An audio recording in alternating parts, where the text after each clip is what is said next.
When should you be creating free content versus lead magnets to help grow your email list? That's what today's video is all about, so let's talk about it.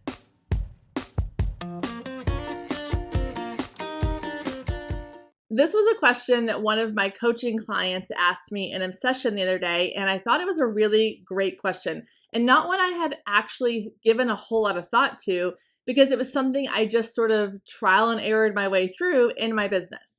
So today I want to break down the reasons that you might want to create free content versus lead magnets and vice versa within your business.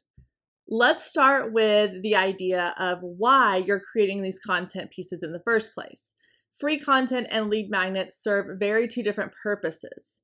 Free content is designed to build the know, like, and trust factor with your audience. You want your audience to know who you are, get to know you so that they can like you, and trust you so that they want to buy from you or work with you.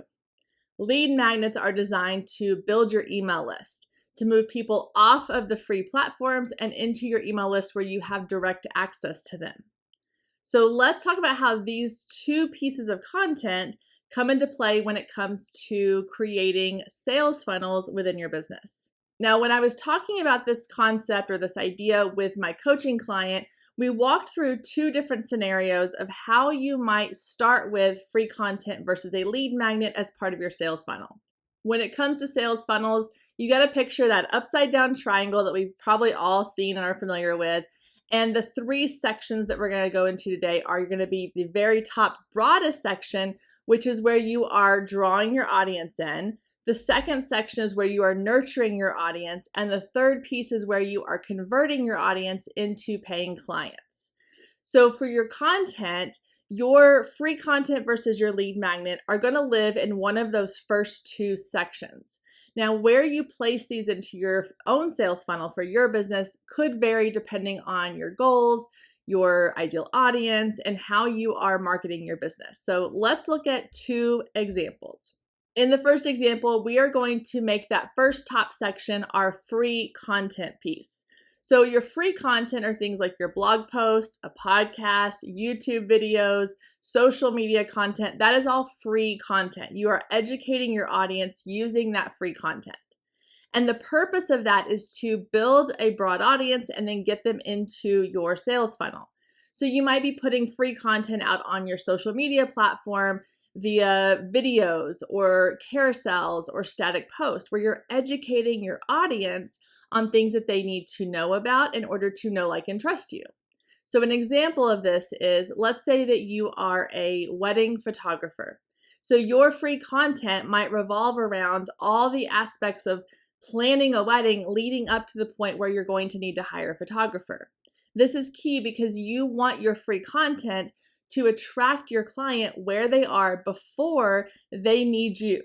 So if you're a wedding photographer, you need to be attracting your client before they are even engaged or before they have really started diving into the nitty-gritty of planning their wedding. So you could share content around engagement ideas or ring information or how to take care of your new engagement ring, how to announce your engagement to your family and friends, how to ask your friends to be part of your wedding party, things like that, along with sharing your expertise as a wedding photographer. So your free content is going to attract that ideal client. And then once they are in your funnel in that top section through your social media, or they are listening to your podcast, or they are subscribed to your YouTube channel, or they're reading your blog post, then you want to move them to the nurture phase. And your nurture phase is going to be like them taking the next step in their relationship with you. And that is going to be downloading a free guide or opting into your email list through your lead magnets.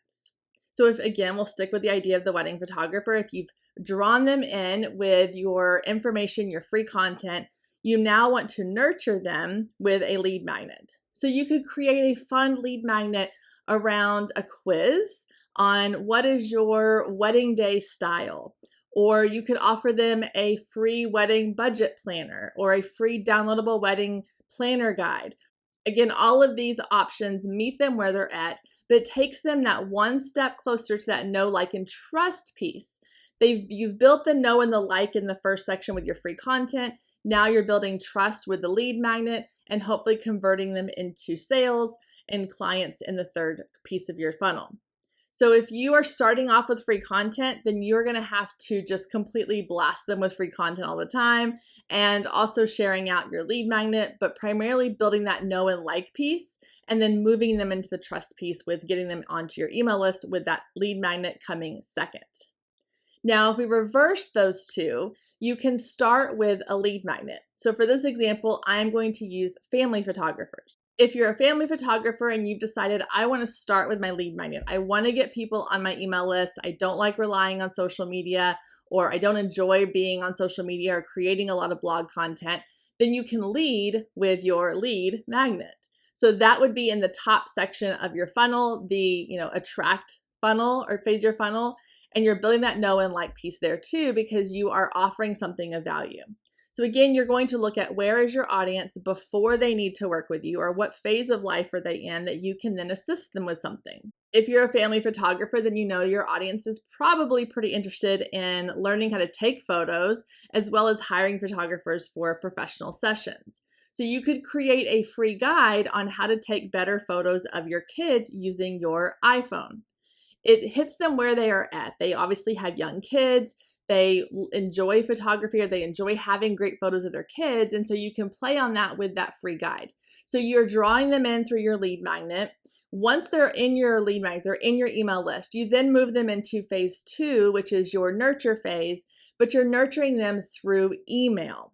You can also nurture them with blog posts or social media content, but if you're getting them onto your email list, you're nurturing them and building that trust through email content, weekly emails, bi-weekly emails, however often you're sending them out, but you're sharing information in those emails that you might otherwise share on social media or in a blog or on a podcast, but you're doing it in an email format. You can direct them to blog posts on your website.